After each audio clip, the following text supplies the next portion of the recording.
লবণ আগে একটু কাঁচা লঙ্কা 3টে দিয়েছি, ফাটা কাঁচা লঙ্কা, আর একটু সরষের তেল, কাঁচা সরষের তেল দিয়ে দিচ্ছি।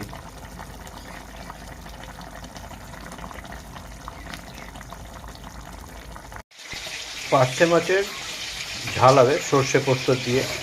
এর মধ্যে সাদা সর্ষে, কালো সর্ষে আছে, পোস্ত আছে, কাজু বাদাম আর কাঁচা লঙ্কা, এগুলো বাটা হবে শিলে। তেল গরম হয়ে যায়, মাছগুলো ছাড়ছি ভাজার জন্য।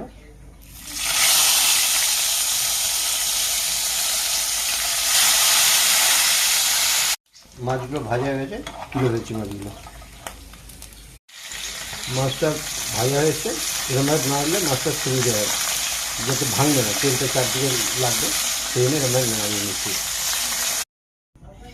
তেলটা গরম আছে, মশলাটা দিয়েছি, সর্ষে পোস্ত যেটা শিলে বাটা হয়েছিল।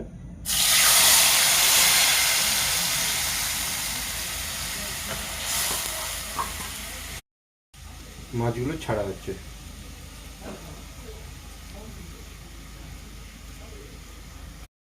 পরিমাণ মতো লবণ দিয়ে দিচ্ছি।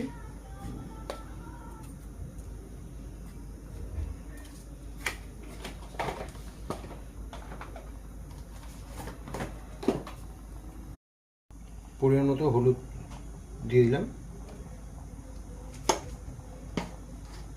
পরিমাণ মতো একটু কালো লঙ্কা দিয়ে দিচ্ছি।